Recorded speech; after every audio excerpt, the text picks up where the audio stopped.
শুধু সংসারে খেলেন, কর্ম করলেন, টিভি সিরিয়াল দেখলেন আর ঘুমালেন, এটা কিন্তু জীবন নয়।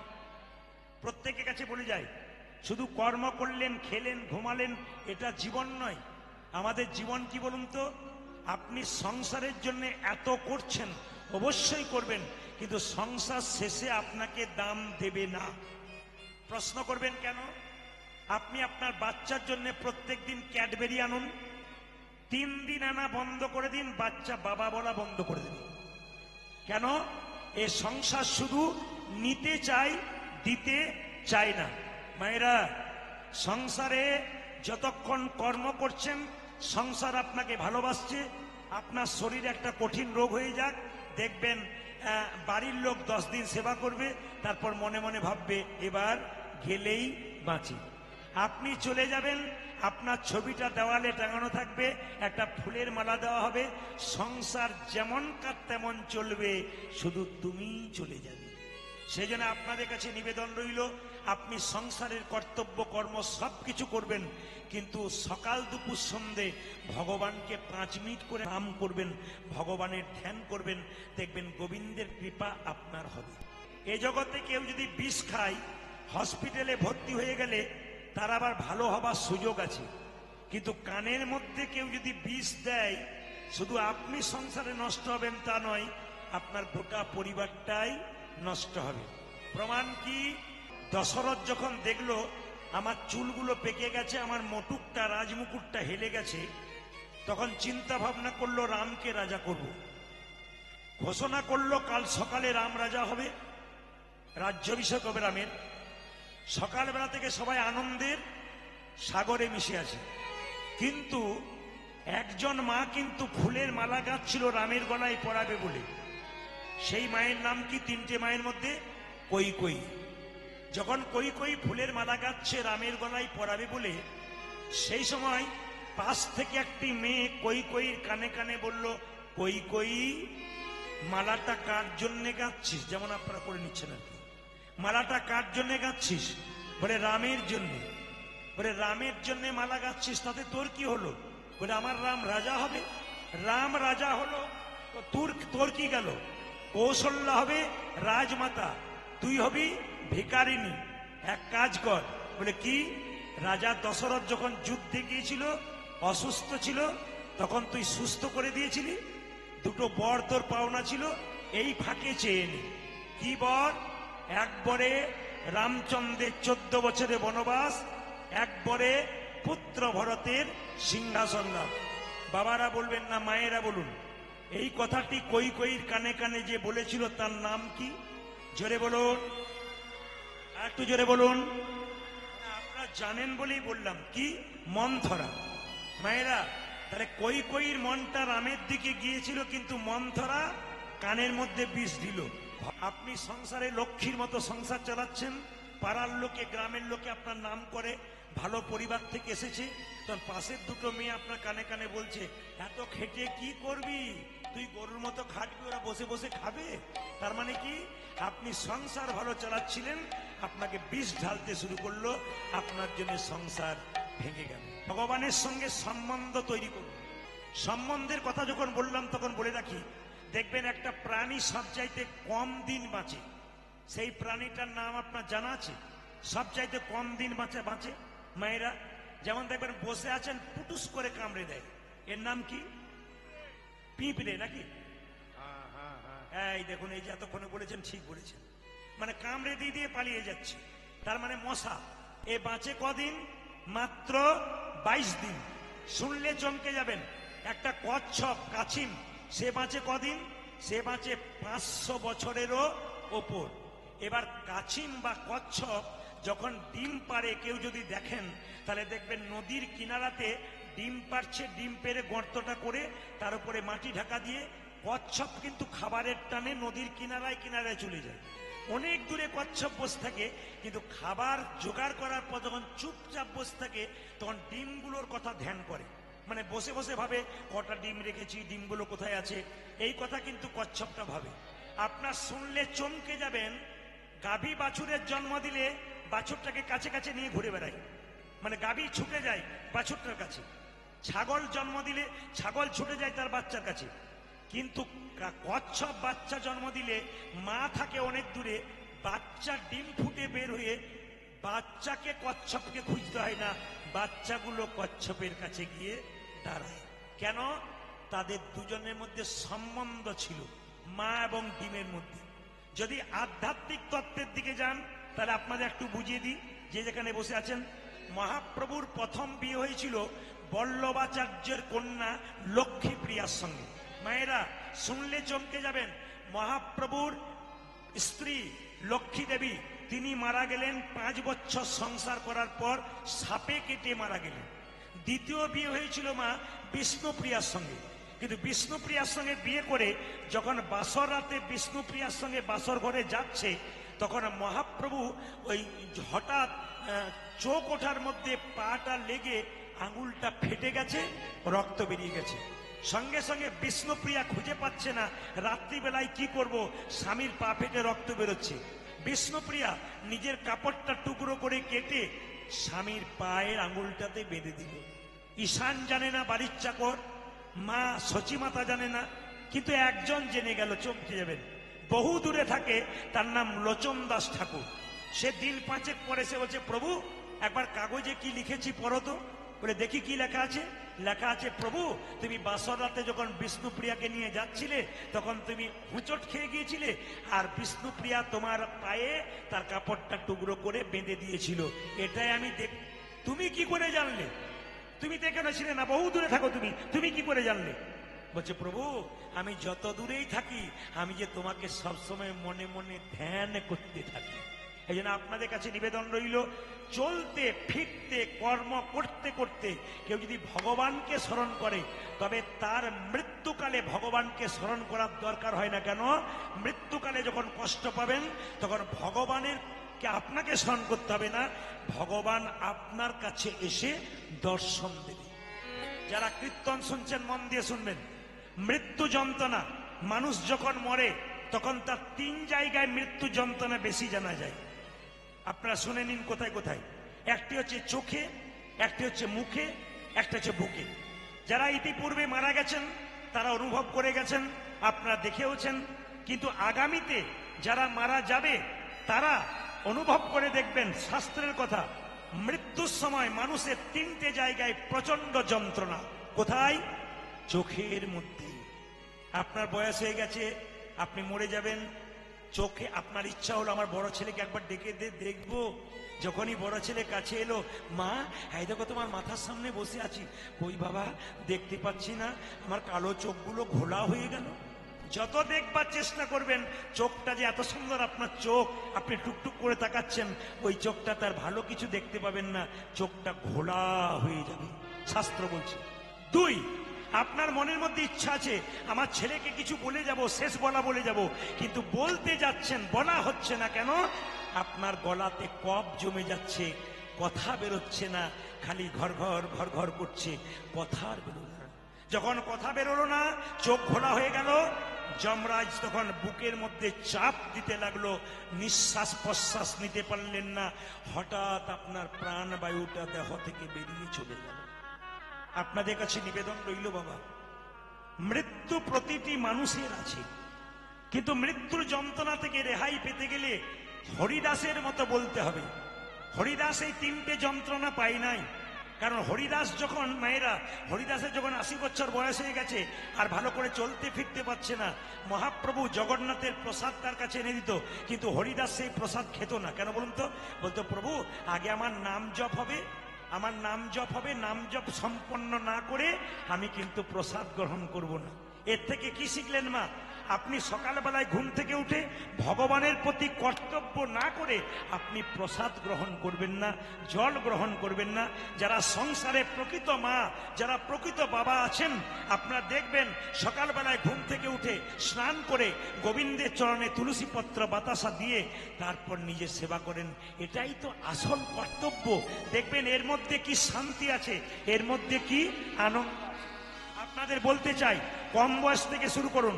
হরিদাস বলেছিল, প্রভু মহাপ্রভুকে বলেছিল আমার 3টে যন্ত্রণা যেন না হয়। আমি চোখ দিয়ে কি করব? তোমার ওই বদন দেখবো। আর কি করব? তাকান, চোখ দিয়ে বদন দেখবো, আর জিহ্বায় তোমার নাম কীর্তন করব, আমার যেন জিহ্বার কষ্ট না হয়, আর বুকে তোমার চরণটাকে একবার ধরবো। এই জন্য হরিদাসের মৃত্যুর সময় এই তিনটে যন্ত্রণা কোনো মতেই পাই নাই। একটা ছোট্ট তত্ত্বের কথা বলবো, মন দিয়ে শুনবেন, এই দিয়ে তাকাবেন। পঞ্চপাণ্ডব সামনে বসে আছে, কৃষ্ণ বলছে কি ব্যাপার তোমাদের মন খারাপ কেন? তো পঞ্চপাণ্ডবের বড় দাদার নাম কি মা? জোরে বলুন, বড় দাদার নাম কি? যুধিষ্ঠির।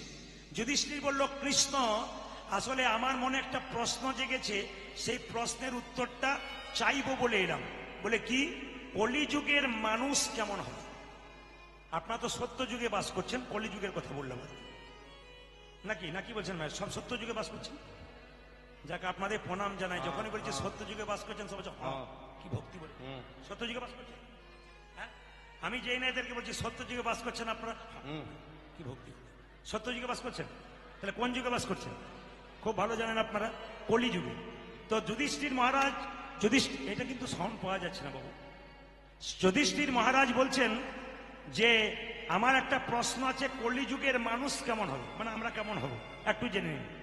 দ্বিতীয় প্রশ্ন করলো ভীম যে কলিযুগের সাধুগুলো কেমন হবে, এই যে কলিযুগের সাধু কেমন হবে। তৃতীয় প্রশ্ন করলো অর্জুন যে কলিযুগের মা বাবা তার ছেলে মেয়ের সঙ্গে কেমন ব্যবহার করবে। 4 নম্বর প্রশ্ন করলো নকুল যে কলিযুগের ছেলে মেয়েরা আবার তার মা বাবার সঙ্গে কেমন ব্যবহার করবে। এইদিকে কলিযুগের ছেলে মেয়েরা তার মা বাবার সঙ্গে কেমন ব্যবহার করবে। সহদেব প্রশ্ন করলো কলিযুগের মানুষ তো অনেক পাপ করবে, তা কি এমন কর্ম করবে যার জন্য পাপ থেকে মুক্তি পাবে। তাহলে আজকে আপনার সুযোগ পেয়ে গেলেন যে যদি কেউ পাপ করেন তাহলে পাপ থেকে মুক্তি পাওয়ার পথটা আপনাদের বলে দেবো। সবাই মন দিয়ে শুনবেন, যে যেখানে বসে আছেন। এইদিকে বাচ্চাগুলোকে সরান, বাচ্চাগুলোকে সরান। আর কিছু কিছু জন আছে বাচ্চার লাফালাফি দেখলে ওই দিকে তাকাচ্ছে, কান এই দিকে রাখবেন আর কি। শেষে আর কীর্তন বোঝাবুঝি কোনো গল্প নেই। আমি আপনারা তো শুনছেন, কিন্তু মাঝে যারা আছে আমি ইশারা করে বলছি, নিশ্চয়ই তারা বুঝতে পারছে, কারণ আমার চোখ খুব খারাপ। আমি কিন্তু একবার তাকালেই বুঝতে পারি কে কোন দিকে নজর দিচ্ছে। এইদিকে নজর দেবেন না তো শেষে যখন আপনি কষ্ট পাবেন, গোবিন্দ আপনার দিকে নজর দেবে না। তখন যতই ডাকবেন আর কোনো উপায় নেই। বলে কি, আমার নাম শুনতে গিয়ে খালি এদিক ওদিক তাকাচ্ছিলি, তখন এখন তাকিয়ে লাভ কি আছে। তবে আপনারা কেন এদিক ওদিক তাকাচ্ছেন তার মানেটাও পরে বলে দেবো, চমকে যাবেন। যে মেয়েরা কীর্তন শুনতে এসে খালি এদিক ওদিক তাকায়, তারা কেন তাকায় ওটা একটু পরে আমি বুঝিয়ে দেবো, তাহলে বুঝতে পারবে যে কেন তাকাচ্ছে। সবাই তাকাবেন মায়েরা, যে যেখানে ছিলেন। যুধিষ্ঠির মহারাজ বললেন, তাহলে কৃষ্ণ বলো আমাদের 5টা প্রশ্নের উত্তর। সঙ্গে সঙ্গে কৃষ্ণ বলল, আজকে উত্তর দেবো না, কালকে সকালে দেবো। বলে কেন? তোমরা 5 ভাই আজকে 5 পথে যাও, যে যা দেখবে কাল সকালে এসে আমাকে বলবে, তোমাদের উত্তর দিয়ে যাব। সকালবেলায় কৃষ্ণ এলো, জিজ্ঞেস করছে পঞ্চপাণ্ডবকে, সবাই কে কি দেখলে। যুধিষ্ঠির মানে ওকে শুনবেন, যুধিষ্ঠির মহারাজ বলছে আমি কি দেখলাম। যুধিষ্ঠির মহারাজ বলছে আমি দেখলাম রাস্তা একটা হাতি, এমন হাতি দেখলাম বাপের কালে দেখি নাই। বলে হাতি যেমন দেখতে তেমন আবার বাপের কালে দেখি নাই, বুঝতে পারলাম না। বলছে হাতিটা সব ঠিক আছে, 2টো কান, 2টো চোখ, একটা লেজ, কিন্তু মুখ 2টো, সুর 2টো দেখলাম। কেন দেখলাম? সঙ্গে সঙ্গে কৃষ্ণ বলল, তোমার প্রশ্ন কি ছিল? যুধিষ্ঠির মাঝে প্রশ্ন কি ছিল? কলিযুগের মানুষ কেমন হবে। কৃষ্ণ বলল, ওটা হাতি নয়, ওটা কলি। বলে কেন? কলিযুগের মানুষের 2টো করে মুখ হবে। এইদিকে কলিযুগের মানুষের 2টো, অনেকে দেখছে, তাহলে আমার 2টো হয়ে গেল। 2টো করে মুখ, না এইখানে নয়, একটা ভেতরে একটা বাইরে। প্রমাণ দিয়ে দিই, রামবাবুর সঙ্গে শ্যামবাবুর বাজারে দেখা। শ্যামবাবুকে রামবাবু বলছে, আপনার মতো মানুষ হয় না, আপনি মহান মানুষ, আপনাকে দেখলে আমার ভক্তি জেগে যায়। শ্যামবাবু বললেন, আপনাকেও খুব ভালো লাগে। শ্যামবাবু যখন চলে গেল তখন রামবাবু বলছে, তুমি যতক্ষণ না মরছো ততক্ষণ তোমার পেছনের জায়গাটা আমার হচ্ছে না। মানে বুঝতে পারছেন তো, মানে মুখ মে রাম নাম আর বগল মে কি ছুরি। মানে আপনার সঙ্গে দেখবেন অনেকেই ভালোভাবে কথা বলবে, দিদি তোমার মতো মানুষ হয় না, আর পাশে বলবে এর মতো বাজে লোক হয় না। তার মানে কি, 2টো মুখ, একটা ভেতরে মানুষ। ও মায়েরা, ভগবানকে সাধনা করলে 1-2 বছর পরে পেলেও পেতে পারেন, কিন্তু কলিযুগের মানুষকে চেনা বড় দায়। এ কেমন 10 বছর থাকলেও বুঝতে পারবেন না। একই বিছানায় শুয়ে আছে 2 জন, কে যে কার কতখানি বলা মুশকিল। এ একদিকে মুখ করে, ও একদিকে মুখ করে, ও একজনের কথা ভাবছে, ও একজনের কথা ভাবছে। না না, এরকম ঘটছে আর কি, এটা কলিযুগে ঘটবে। আচ্ছা আচ্ছা, ভীম তুমি কি দেখলে? ভীম বলছে আমি দেখলাম হঠাৎ নদীতে একটা মরা গলা জীবজন্তু আসছে, ওই একটা ময়না পাখি ঠুকরে ঠুকরে খাচ্ছে, কিন্তু ময়না পাখিটার গায়ে হরে কৃষ্ণ নাম লেখা। এটা কেন দেখলাম? কৃষ্ণ বলল, তোমার প্রশ্ন কি ছিল? কলিযুগের সাধু কেমন হবে? বলছে কলিযুগের কিছু কিছু সাধু তোমার দরজায় গেরুয়া বস্ত্র পরে তিলক মালা নিয়ে নিতাই গৌর হরিবোল বলে দাঁড়াবে, খোঁজ খবর নিয়ে দেখবে কোথাও চুরি করেছে, ডাকাতি করেছে, 10-12টা মার্ডার করেছে, তারপর সাধু সেজে দাঁড়িয়ে গেছে। সবাই নয়, কিছু কিছু। তাহলে প্রশ্ন করবেন, প্রদীপ বাবু কাল থেকে কোনো সাধু এলে তাকে প্রণাম করব না? কৃষ্ণ বললেন, যদি তোমার দরজায় কোনো সাধু আছে, কি করে এলো দেখে লাভ নাই, তোমাকে 3 বার প্রণাম করতে হবে। মায়েরা, সাধুকে 3 বার প্রণাম করবেন কেন? আপনার দরজাতে সাধু বাবা যে আপনার দরজায় এলো, ওই যে নিতাই গৌর হরিবোল বলল, সাধু বাবাকে নয়, ওই হরিবোল ধ্বনিটাকে একটি প্রণাম দাও। দ্বিতীয় প্রণাম কেন দেবে? সাধু বাবা যে গেরুয়া বস্ত্র পরে আছে, ওটা ত্যাগের প্রতীক। সাধু বাবাকে নয়, ওই ত্যাগের প্রতীক গেরুয়া বস্ত্রকে একটি প্রণাম দাও। ও মায়েরা, একটা প্রণাম কেন দেবেন? আপনারা যারা সংসারী মানুষ, 2-4 দিন সংসারে বাইরে থাকলে কি মনে হয়, বাবা এবার ঘর যাই, এবার ঘর যাই। সাধু বাবাটি চুরি করে হোক, ডাকাতি করে হোক, ওই যে এতদিন নিজের ঘর সংসার ত্যাগ করেছে, এই ত্যাগের জন্য তাকে একটা প্রণাম দেবে। বাহ! অর্জুন, তুমি কি দেখলে? মায়েরা, অর্জুন বলছে আমি দেখলাম একটা গাভী বাছুর প্রসব করলো, বাছুরটার গাটা চাটতে চাটতে বাছুরের গা থেকে রক্ত বেরিয়ে গেল, বাছুরটাকে আদর দিতে দিতে বাছুরটা মরে গেল। কৃষ্ণ বলল, কলিযুগের মা বাবা ছেলের ওপরে কেমন আচরণ করবে তোমার জানার ছিল। ও মায়েরা, আপনারা আপনাদের ছেলে মেয়েকে কেমন মানুষ করছেন দেখুন। কৃষ্ণ বলছে কলিযুগের মা বাবা সেরকম ছেলেগুলোকে আদর দিতে দিতে মেরে দেবে। কেন বলুন তো? ছেলেকে সকালবেলায় প্রণাম করতে শেখাবে না, ছেলেকে সকালবেলায় ভক্তি করতে শেখাবে না। টিফিন দেওয়ার পরে বলবে ব্যাগটা নে, 25 কেজি ব্যাগ, 20 কেজি ছেলে আর 25 কেজি ব্যাগ, কম্পিউটার ক্লাস, ভূগোলের ক্লাস, ইংলিশ ক্লাস। টাকা রোজগার করার মেশিন তৈরি হবি, পাশের ছেলেটা ফার্স্ট হচ্ছে, তুই হতে পারছিস না। মানে টাকা রোজগার করার মেশিন তৈরি করছি, কিন্তু বিবেক বৈরাগ্য তৈরি করছি না। আপনি আপনার ছেলেকে পড়াবেন, উচ্চ শিক্ষিত করবেন, কিন্তু আমার প্রশ্ন হচ্ছে এইটাই, কৃষ্ণ ভগবান বলতে চাইছে আগে তাকে ভক্ত তৈরি করো। সকালবেলায় ঘুম থেকে উঠে বাচ্চাকে বলো কি বলতে হবে, তুই প্রথমে মন্দিরে যা, প্রণাম কর, সাধুগুরু বৈষ্ণব দেখলে রাস্তাতে প্রণাম করবি, তোর দাদু ঠাকুমাকে প্রণাম কর, আমাকে তোর বাবাকে প্রণাম কর। এরকম করে বাচ্চাকে কেউ শেখাচ্ছে না, খালি টাকা রোজগার করার মেশিন তৈরি করছে। বিবেকানন্দ বলেছে জিয়ন্তে মরা, বেঁচে আছে, ছেলের বিবেক নাই। ছেলে পড়াশোনা করলো, কলকাতায় ফ্ল্যাট কিনলো, মা বাবা এখান থেকে ফোন করছে একবার দেখে যে, ছেলে বলছে আমার দেখার সময় নাই। তার মানে কি? ছেলে বেঁচে আছে, জিয়ন্তে মরা, বাবা চিনলো না, মা চিনলো না। আপনার জন্য শুধু তা নয়, আমি একটা প্রমাণ দিয়ে দেবো। আমাদের পাশের বাড়িতে একটা মেয়ে, 26 বছর বয়স, তার ছেলেকে বলছে টিফিন বাক্সে খাবার দিলাম, নিজে খাবি, কাউকে দিবি না, যদি দিয়েছিস তো তোর একদিন কি আমার একদিন। ছেলে বলছে মা কথা দিলাম আমার বন্ধু বান্ধবকে দেবো, আমি খেটে খেটে মরবা, তুই লোকের ছেলেকে খাওয়াবি না, কথা দে আমার সামনে, নিজে খাবি কাউকে দিবি না। ছেলে বলছে মা কথা দিলাম নিজে খাবো, কাউকে দেবো না। ছেলে বড় হলো, পড়াশোনা করলো, চাকরি করলো, বিয়ে হলো, নিজে খেলো, বাবা মা। না না, আপনারা তো তৈরি করে দিচ্ছেন, অত বোকা বললে হবে? আপনারা তৈরি করে দিচ্ছেন, আপনারা নিজের বাচ্চাকে মেরে দিচ্ছেন। বাচ্চাদের দোষ সবসময় দেওয়া যাবে না। তাই বলছে জিয়ন্তে মরা, মানে বেঁচে আছে কিন্তু বিবেক নাই। বাহ! আচ্ছা বেশ বেশ বেশ, মাস্টার মশাই শিক্ষা দিচ্ছে বা আপনি শিক্ষা দিচ্ছেন, বিদ্যাসাগর রচনা পরীক্ষায় পড়বে, রবীন্দ্রনাথ রচনা মুখস্থ করে পড়বে, কিন্তু কেউ বলছে না রবীন্দ্রনাথের আদর্শগুলোকে গ্রহণ কর, কেউ বলছে না বিবেকানন্দ আদর্শ গ্রহণ কর, কেউ বলছে না বিদ্যাসাগর তার মাকে কত ভালোবাসতো, এই ভালোবাসাটা একবার জান। খালি মুখস্থ করে লিখে দে, পরীক্ষায় নাম্বার পেয়ে যাবি, কেউ শেখাচ্ছে না আদর্শটাকে গ্রহণ কর। এই জন্য আমাদের বাচ্চা।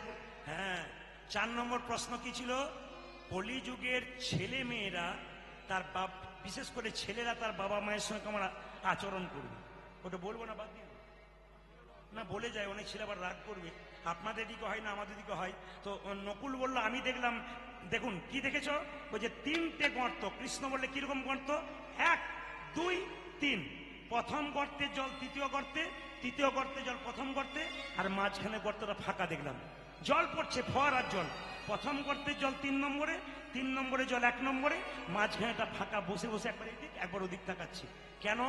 কৃষ্ণ বলল, তোমার প্রশ্ন ছিল কলিযুগের ছেলেরা তার মা বাবার সঙ্গে কেমন বাবা করবে। উত্তরটা জেনে নিন। বলে কি? কলিযুগে যে ছেলের বিয়ে হবে তাদের আদর ভালোবাসা যাবে শ্বশুর শাশুড়ির ওপরে, আর শ্বশুর শাশুড়ি আদর ভালোবাসা যাবে জামাইয়ের ওপরে, আর মাঝখানটিতে মা বাবা বসে বসে দেখবে। আপনাদের এদিকে ছেলেরা খুব ভালো, স্ত্রীকে যা না দেখে না দেখে মা বাবাকে খুব সম্মান দেয়, বাবা গো বলে সব। ও করে না নাকি? আপনাদের মুখ দেখে বুঝতে পারছি যে করে না। মানে কৃষ্ণ যে কথাটা বলেছে তা কিন্তু দামি বলে দিয়েছে। কি?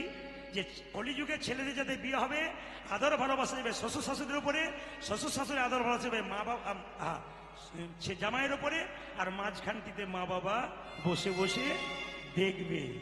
এই দিকে তাকাবেন। শেষ প্রশ্ন ছিল নকুলের, কি? বলো প্রভু, আমার প্রশ্ন ছিল কলিযুগের মানুষ এত পাপ করবে, উদ্ধার পাবে কি করে? বলছে তুমি কি দেখেছো? বলে দেখলাম একটা পাহাড় থেকে বিরাট বড় পাথর গড় করে পড়ছে, পড়তে পড়তে এত স্পিডে আসছে মনে হচ্ছে গাছ ভেঙে দেবে, বাড়ি ভেঙে দেবে। হঠাৎ একটা ঘাসের ডগায় আটকে গেল। এইটুকু ঘাসের ডগায় আটকে গেল কেন? কৃষ্ণ বলল, কলিযুগে মানুষ যত পাপ করুক পাহাড় সমান, কিন্তু কেউ যদি ঘাস নামক একটু হরিনাম খাইতে শুইতে একটু হরিনাম করতে পারে, তবে পাহাড় সমান পাপ থেকে নিতাই গৌর হরি বল বলে উদ্ধার হয়ে যাবে। কলিযুগের মানুষ আমরা যদি একটু হরিনাম করতে পারি, আমাদের সব পাপ খণ্ডন হয়ে যাবে। কেন? হরিনাম হরিনাম হরিনাম সার, কলিযুগে নাম ছাড়া গতি নাই। আর যদি মায়েরা লক্ষ্মী পয়মন্ত হতে চান, অভাব থাক অসুবিধা নাই, কিন্তু মাথায় রাখবেন সকাল থেকে সন্ধে পর্যন্ত বাড়ি যেন পরিষ্কার থাকে। যত বাড়িকে নোংরা রাখবেন ভগবান তার বাড়িতে কোনো মতেই যাবে না। যত বাড়িকে নোংরা রাখবেন আপনার বাড়িতে লক্ষ্মী ঢুকবে না। খুব মাথা রাখবেন যে যেখানে বসে আছেন, বাড়িতে যত পরিষ্কার পরিচ্ছন্ন রাখবেন, নিজেকে যত পরিষ্কার পরিচ্ছন্ন রাখবেন, তত তাড়াতাড়ি দেখবেন আপনার বাড়িতে লক্ষ্মীর আবির্ভাব হবে, তত তাড়াতাড়ি আপনার বাড়িতে ভগবানের আবির্ভাব হবে। যে দেখবেন কারো বাড়িতে দেখবেন ঢুকতে ইচ্ছা করে না, এত নোংরা, এখানে জল পড়ে আছে, এখানে নোংরা পড়ে আছে, ওখানে মা লক্ষ্মী পর্যন্ত বাড়িতে ঢুকতে গিয়ে ফিরে যায়। বারবার বলবো, প্রথম লক্ষণ হচ্ছে পরিষ্কার পরিচ্ছন্নতা। যত বাড়ি পরিষ্কার পরিচ্ছন্ন, যত হৃদয় পরিষ্কার পরিচ্ছন্ন, যত নিজেকে পরিষ্কার পরিচ্ছন্ন রাখবেন, তত দেখবেন আপনার বাড়িতে কৃষ্ণের কৃপা হয়ে যাবে। মায়েরা, দুরিকা দেবী এবং কৃষ্ণ মণ্ডলের বড় অভাব ছিল। একবেলা খেতে পাই, একবেলা খেতে পায় না। কিন্তু আর একটা অভাব ছিল যেটা অনেকের বাড়িতে থাকে। গাড়ি বাড়ির টাকা পয়সা সোনা দানা থাকলে মেয়েদের সুখ হয় না, যদি কোনো মেয়ের একটা সন্তান না থাকে। জোরে বলুন হ্যাঁ না না। মেয়েরা দেখবেন মা হতে চায়। অনেক মেয়ে মন্দিরে গিয়ে বলে, ঠাকুর আমি ভিক্ষা করে খাবো তবু আচ্ছা, কিন্তু আমার যে একটা ছেলে বা মেয়ে হয় যেন আমায় মা বলে ডাকতে পারে। আপনাদের কাছে নিবেদন রইল, তুরিকা দেবীর কোনো সন্তান ছিল না। একদিকে অভাব, একদিকে মনের অভাব, সন্তান নাই, কিন্তু তবু কিন্তু কৃষ্ণ ভজন করতে ছাড়ে নাই। একদিন তুরিকা দেবী তার স্বামী কৃষ্ণ মণ্ডলকে বলছে, স্বামী আমাদের এত অভাব, তোমাকে একটা জায়গা যাবার জন্য বলছি। কোন জায়গা? তুমি উড়িষ্যার জগন্নাথ মন্দিরে একবার পুরীতে চলে যাও। জগন্নাথ নাকি জগতের নাথ, যে যা তার কাছে যা চাই তাই পায়, তার কাছে সবাই সমান। কৃষ্ণমণ্ডল একটা দামি কথা বলল, প্রেম প্রেম। কৃষ্ণমণ্ডল একটা দামি কথা বলল, কি বলল?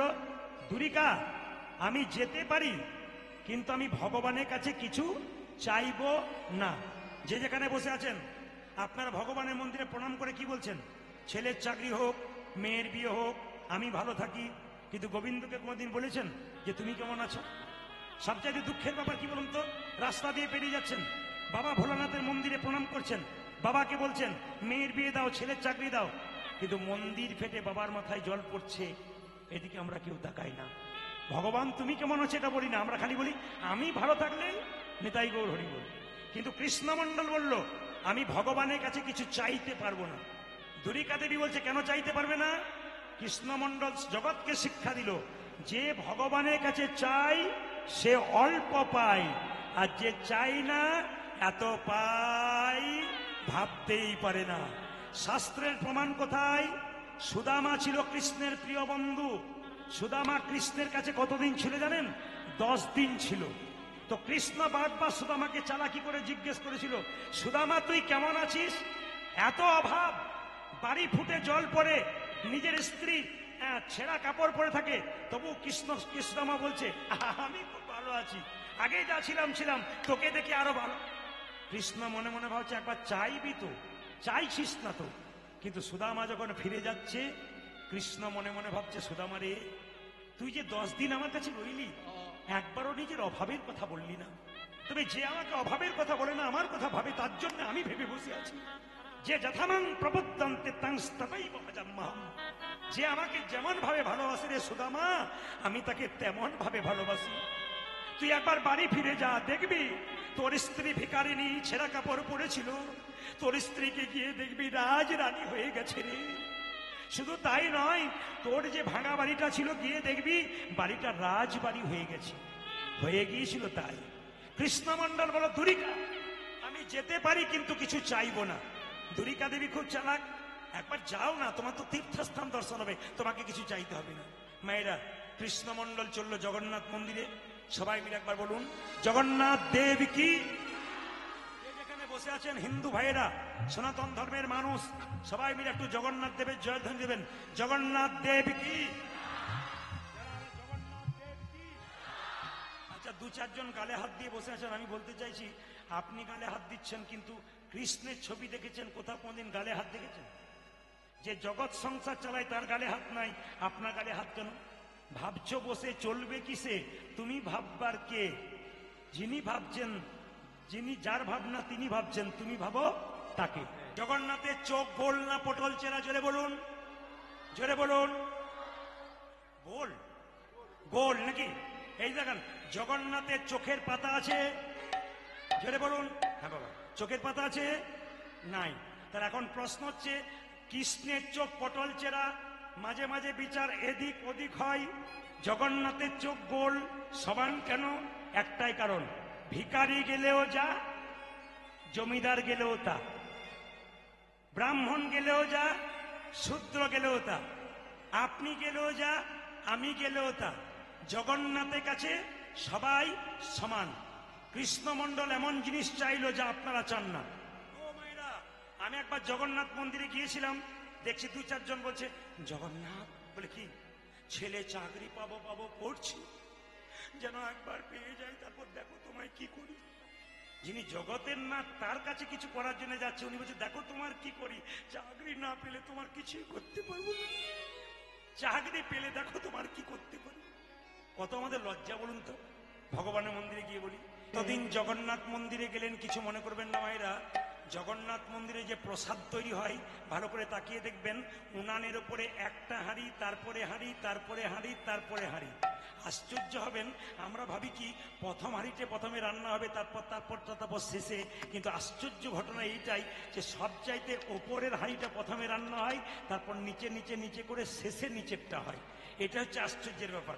জগন্নাথ মন্দিরে কোনো চাপা কলের জল ব্যবহার করা হয় না, দেখবেন ইন্দারার জল ব্যবহার করা হয়।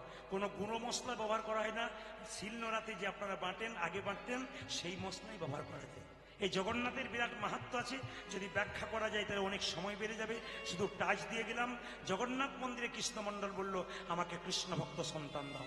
আমি আজকে ঝিঙ্কির হাটে এসে এইটাই বলে গেলাম আপনাদের হরিবাসরে, যতজন কীর্তন শুনতে এসছেন, প্রভুর কাছে প্রার্থনা করলাম আপনাদের বাড়ি বাড়ি যেন একটা করে কৃষ্ণ ভক্ত সন্তানের জন্ম হয়।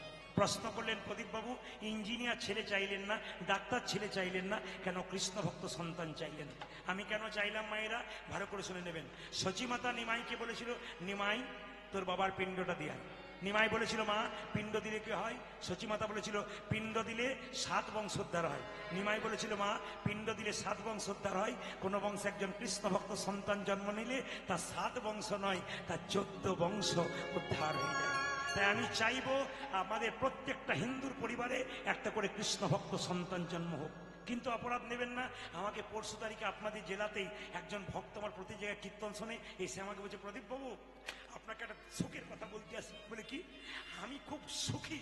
বললাম সবাই তো দুঃখী বলে আপনি সুখী বলছেন কেন? বলছে আমার ছেলের জন্য আমি 10 লাখ টাকা ব্যাংক ব্যালেন্স করে দিলাম, এবার আমি মরে গেলেও কোনো চিন্তা নাই, ছেলে বসে বসে খাবে। আমি বললাম ছেলের জন্য 10 লাখ টাকা রাখলেন, ছেলেকে তৈরি করলেন কেমন? এই রকম না এই রকম? আপনাদের এখানে না এরকম পার্টি আছে না? কি বলছেন? এরকম তৈরি করলেন না এইরকম তৈরি করলেন? তখন বলছে না না, ছেলে কেমন তৈরি হলো তা জানি না, 10 লাখ টাকা তো রেখে গেলাম। মায়েরা, ছেলেকে প্রথম কৃষ্ণ ভক্ত তৈরি করুন। যদি তৈরি করতে পারেন আপনার মৃত্যুর পর আপনি শান্তি পাবেন। যাকে দায়িত্ব দিলাম দায়িত্ববান সন্তান জন্ম দিয়ে গেছে। আর যদি মনে করেন টাকা রেখে গেলাম, মানুষ তৈরি করতে পারলেন না, ওই টাকাটা 10 দিনেই 5 জন বন্ধু এনে খেয়ে দিয়ে নিতাই গৌর হরিবোল করে ও শেষ হবে, সংসার শেষ করে দেবে, আর আপনারও জায়গা হবে নরকে। তাই আমি বারবার বলবো প্রতিটি পরিবারে সন্তানগুলোকে ভালো করুন, কৃষ্ণ ভক্ত করুন। আমি চাইব, শুধু বলতে চাই মায়েদেরকে, মন দিয়ে শুনবেন, বাচ্চা ছেলেকে রবিবার দিন পার্কে নিয়ে যাবার দরকার নাই। প্রত্যেকটি মা বাবার কাছে, ঠাকুমা দাদুর কাছে নিবেদন রইল, একবার মন্দিরে নিয়ে যান, ওখানে আপনি প্রণাম করুন, বাচ্চাকে প্রণাম করান। সপ্তাহে একদিন যদি মন্দিরে নিয়ে যান। আর একটা কথা আপনাদের বলবো, কোনো বৈষ্ণব রাস্তায় পেরিয়ে গেলে তাকে প্রণাম করাতে শেখাবেন। কেন বলুন তো? কোনো ব্রাহ্মণ পেরিয়ে গেলে তাকে প্রণাম করাতে শেখাবেন, কোনো কীর্তনিয়া পেরিয়ে গেলে তাকে প্রণাম করাতে শেখাবেন। কেন? তিনি যত আশীর্বাদ দেবেন আপনার ছেলে তত বড় হবে। আপনাদেরকে বলে যাই, যে যেখানে বসে আছেন মন দিয়ে শুনবেন, যারা আপনারা ইস্কন মন্দিরে গেছেন, শিল প্রভুপাদের মূর্তি নিশ্চয়ই দেখেছেন, জ্ঞানবান যারা আছেন সবাই দেখেছেন। এই শিল প্রভুপাদের যদি চরিত্র শোনেন চমকে যাবেন। এইটুকু বাচ্চা, তার বাবা কলকাতায় চাকরি করে, 10টার সময় অফিসে যায়, 9টা পর্যন্ত দরজায় ছিপিয়ে বসে থাকতো। কেন বলুন তো? যদি কোনো বৈষ্ণব পেরিয়ে যেত, একবার আসুন একবার আসুন। ওর মা রেডি হয়ে থাকতো একটু জল নিয়ে। কেন? একবার আসুন। বলে কেন? আমার স্ত্রী ডেকেছে। এসেছে বৈষ্ণব, বলুন বাবা কি জন্য ডেকেছেন? আমার স্ত্রী আপনার পাগুলো একটু ধুইয়ে দিবি। তারপর কি করলো? একা এইদিকে এইদিকে, বৈষ্ণবকে প্রণাম কর। আমার ছেলের মাথায় একবার হাত দিয়ে আশীর্বাদ করে বলে দিন, যেন আমার ছেলের রাধারানীর কৃপা হয়, যেন কৃষ্ণের কৃপা হয়। ওগো মা, ছেলের জন্য কারো কাছে কিছু চাইবেন তবে তো পাবেন। আপনি প্রণাম করাতে শেখাবেন না, নিজে প্রণাম করবেন না, বৈষ্ণবকে সম্মান দেবেন না। এইদিকে তাকাবেন। আমরা কীর্তন করে যখন বাসা থেকে যাই, আসর থেকে যাই, অনেক মেয়েরা বলে আপনি আমার ছেলের মাথায় একটু হাত দিয়ে দিন। বলে কেন? কি বলবো? আপনার মতো যেন হয়। যাক বলে তো, তারপরে মাগুলোর ইচ্ছা কি? ছেলে আমার বদমাইশ ডাকাত চরিত্রহীন না হোক, যেন একটু কৃষ্ণ ভক্ত হয়। আমি শেষে আনন্দ পাবো, লোকে আমাকে বলবে চোরের মা নয়, ডাকাতের মা নয়, যাচ্ছে কৃষ্ণ ভক্তের মা। আমি চাই প্রত্যেকটি হিন্দু পরিবারে, সনাতন ধর্মের মানুষের পরিবারে একটা করে কৃষ্ণ ভক্ত সন্তান তৈরি হোক। আমি চাই না কোন সনাতন ধর্মের মানুষের নিন্দা করুক। আমি চাই না আসলে কোনো শাস্ত্রের নিন্দা হোক। আমি চাই না আসলে কোনো বৈষ্ণবের নিন্দা হোক। আমি চাই না আসলে কোনো ব্রাহ্মণের নিন্দা হোক। আমি চাই না আসলে ভগবানের নিন্দা হোক। আসলে ভগবানের সুনাম করুন, যেন মানুষ কৃষ্ণ ভজনের পথে যেতে পারে, সেই পথটা তৈরি করুন। মহাপ্রভু তো এটা শিখিয়ে যায়নি, মহাপ্রভু শিখিয়ে দিয়ে গেছেন কি? পতিতকে উদ্ধার করে গেছেন, যারা হরিনাম করে নাই তাদের উদ্ধার করেছেন, জগাই মাধাইকে উদ্ধার করেছেন, চাঁদ কাজীকে উদ্ধার করেছেন, সবাইকে প্রেমের দ্বারা উদ্ধার করেছেন। মায়েরা, কৃষ্ণমণ্ডলকে আকাশবাণী করে জগন্নাথ বলল, যা কৃষ্ণমণ্ডল, তুই যখন চাইলি কৃষ্ণ ভক্ত সন্তান, যা তোর কৃষ্ণ ভক্ত সন্তান হবে। জগন্নাথ মন্দিরে কৃষ্ণমণ্ডল প্রণাম করে তার বাড়ির দিকে যাচ্ছে, আর যেতে যেতে কি গাইছে জানেন? ভগবানের কি লীলা! যশোদার দুলাল, যশোদার দুলাল বজে রাখা, বৃন্দাবন মনোহারি। যশোদার দুলাল বজে রাখা, বৃন্দাবন মনোহারি। ও তুমি যশোদার দুলাল বজে রাখা, বৃন্দাবন মনোহারি। এইদিকে ধ্যান সন্নামাতে নেচে লাভ নাই, নাচতে হবে হরিনামে, শরীর দোলাতে হবে ভগবানের নামে, দেখবেন আনন্দ পাবেন আপনি। গাইতে গাইতে যাচ্ছে, যশোদার দুলাল বজের রাখা, বৃন্দাবন মনোহারি। হরি বল। যশোদার দুলাল বজে রাখা, বৃন্দাবন মনোহারি। আচ্ছা, আমি ওর দিকে তাকাবো না, তাকান, তাকিয়ে দেখুন। আমার দিকে এখন তাকাবেন না, ওর দিকে তাকাবেন। ওকে কেউ শিখিয়ে দিয়েছে? শিখিয়ে না। কেন বলুন তো? এগুলো পূর্বজন্মের কি, পূর্বজন্মের কি স্বীকৃতি। দেখুন, যশোদার দুলাল বজের রাখা, বৃন্দাবন মনোহারি।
হে প্রাণ বল্লভ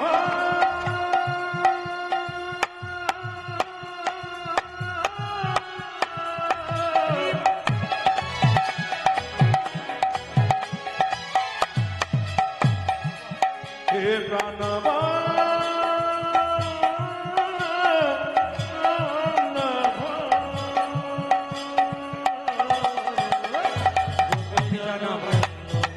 রাধিকা রমন গোপীজন বল্লভ রাধিকা রাম আমার গোপে জন বল্লভ রাধিকা রমণ চিত্তবিত মনোহরি